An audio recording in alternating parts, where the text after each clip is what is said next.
Imagine agora um pai consumido por uma obsessão tão sombria que sua própria filha precisa fugir para não perder a sanidade.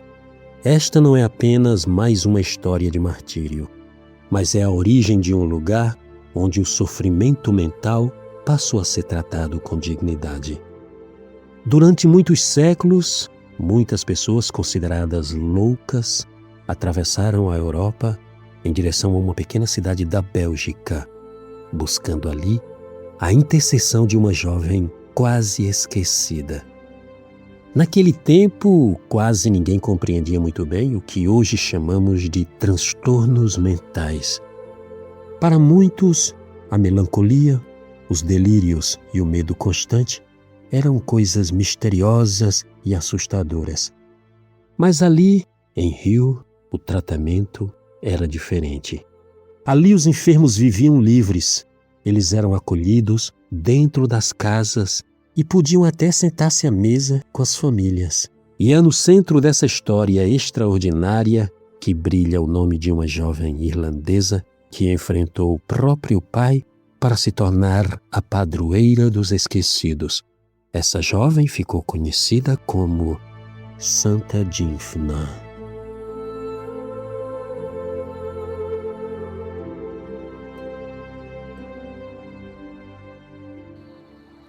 Durante muitos séculos, aquelas pessoas que eram consideradas loucas atravessaram a Europa medieval em direção a uma pequena cidade da Bélgica.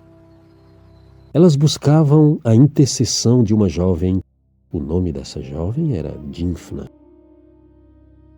Hoje ela é conhecida como a Santa Padroeira daqueles que sofrem mentalmente. E muitas dessas pessoas chegavam ali sozinhas ou eram conduzidas por parentes desesperados. Naquele tempo, quase ninguém compreendia aquilo que hoje nós chamamos de transtornos mentais. A melancolia profunda, as crises nervosas, os delírios, os impulsos violentos, as vozes e principalmente o medo constante. Tudo isso parecia envolto por um mistério assustador. E talvez tenha sido por isso mesmo que, durante muito tempo, essas pessoas tenham sido vistas com desconfiança, medo ou abandono. Mas existia um lugar diferente. Era uma pequena cidade chamada Rio. Ali, os enfermos não eram mantidos acorrentados em masmorras. Eles também não eram afastados do convívio humano, muito pelo contrário.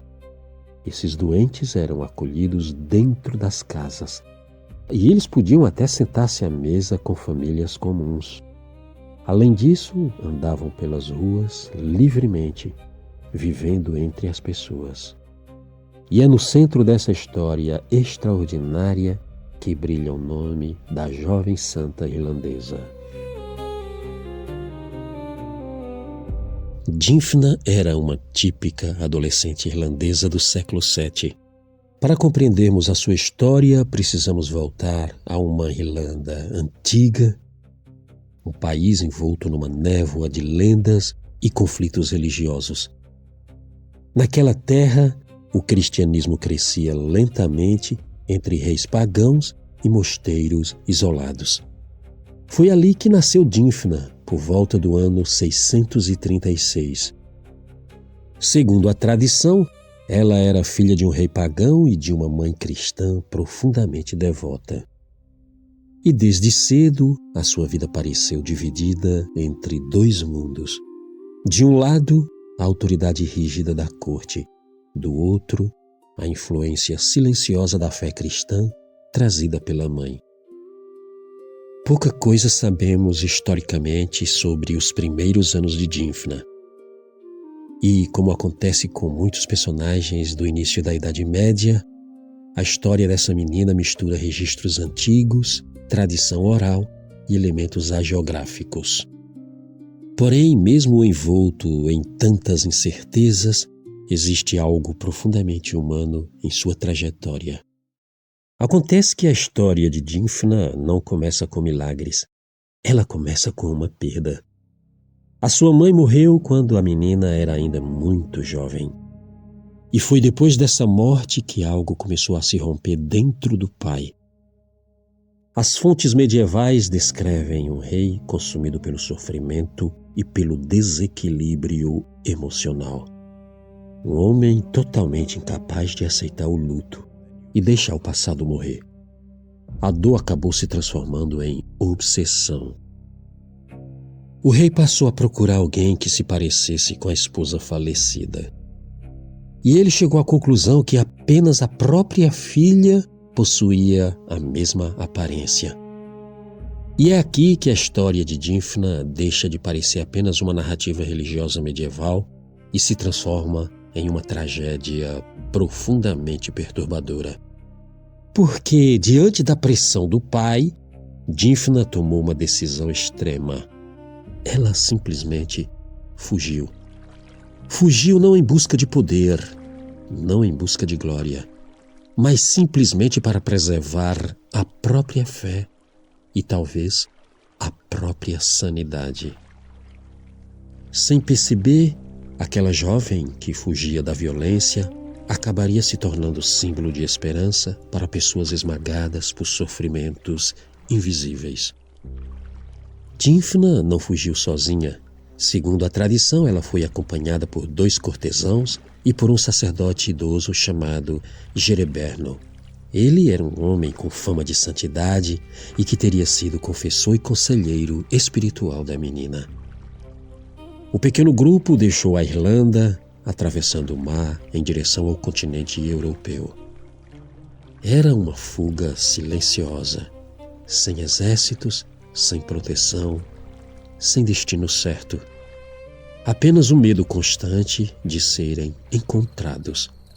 É provável que Dymphna soubesse que não estava escapando apenas da autoridade de um rei, mas de alguém consumido pela própria desordem emocional. E talvez seja justamente isso que torna a sua história tão singular. Porque, muitos séculos antes da medicina moderna compreender os sofrimentos da mente humana, essa narrativa já falava sobre obsessão, desequilíbrio, luto destrutivo e violência psicológica. A viagem finalmente os levou até a região onde hoje fica a Bélgica, mais especificamente a uma pequena localidade chamada Rio. Naquele tempo, essa cidade era apenas um povoado simples, cercado por campos úmidos, florestas densas e estradas quase invisíveis durante o inverno. E talvez justamente por isso o lugar tenha parecido bem seguro. Um lugar distante da corte, distante do rei, distante do passado. Ali, Dymphna tentou começar uma nova vida. As tradições medievais afirmam que ela dedicava parte do seu tempo ao cuidado dos pobres e doentes.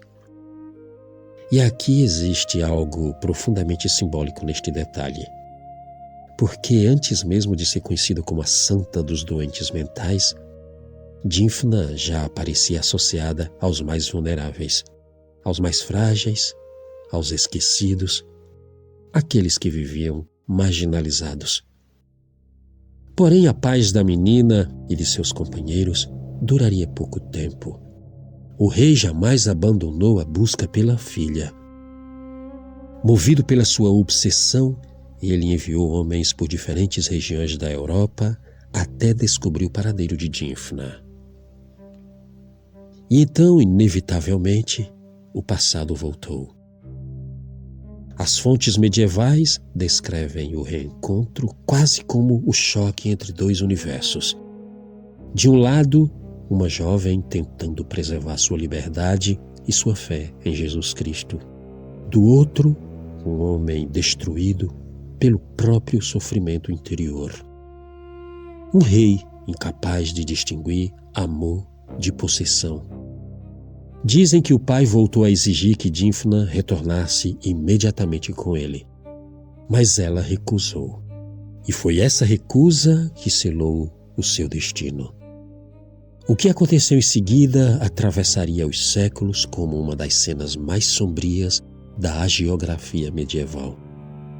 Tomado pela fúria, o rei matou o sacerdote Jereberno e depois decapitou a própria filha. Dymphna tinha cerca de 15 anos e assim terminou a vida daquela jovem irlandesa, mas estranhamente foi naquele lugar marcado pela violência que algo inesperado começou a nascer, porque a morte de Dymphna não encerrou a sua história.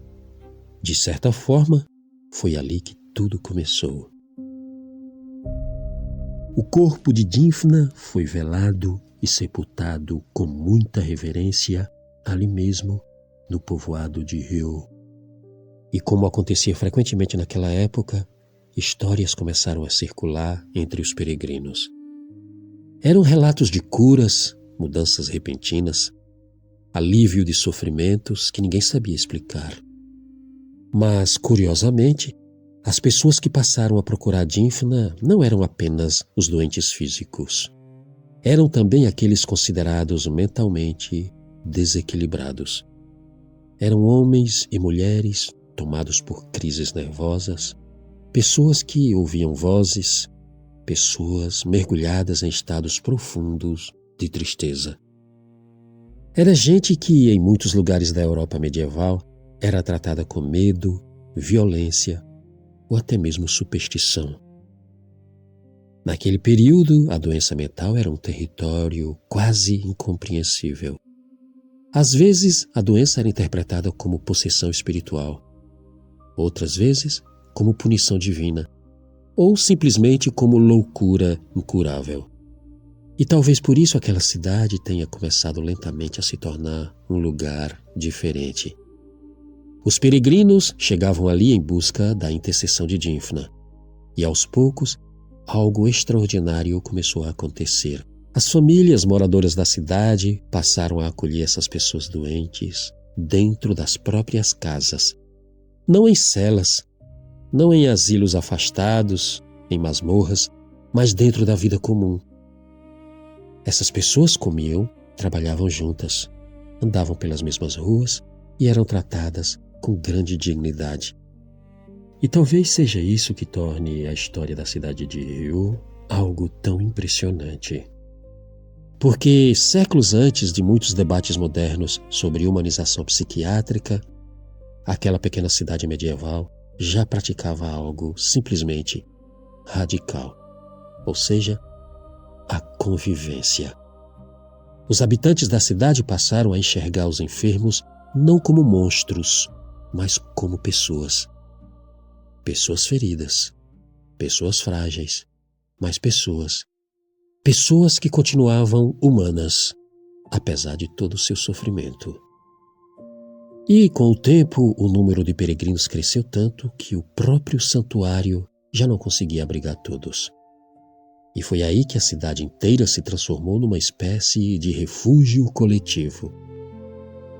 Durante muitos séculos, pessoas diagnosticadas com transtornos mentais viveram ali como hóspedes permanentes das famílias locais. E talvez exista algo profundamente simbólico nisso, porque Dymphna havia fugido da violência não porque sofria de algum desequilíbrio mental, mas foi depois da sua morte que seu nome passou a representar justamente o acolhimento daqueles que sofriam silenciosamente dentro da própria mente. Agora é mesmo difícil saber onde termina a história documentada, mas a verdade é que a cidade ainda existe. A sua história é real. E durante séculos, aquela cidade se tornou conhecida em toda a Europa como um lugar onde os considerados insanos ainda podiam viver como seres humanos. E talvez esse tenha sido o verdadeiro milagre associado ao nome de Santa Dymphna. Não apenas a cura, mas a compaixão.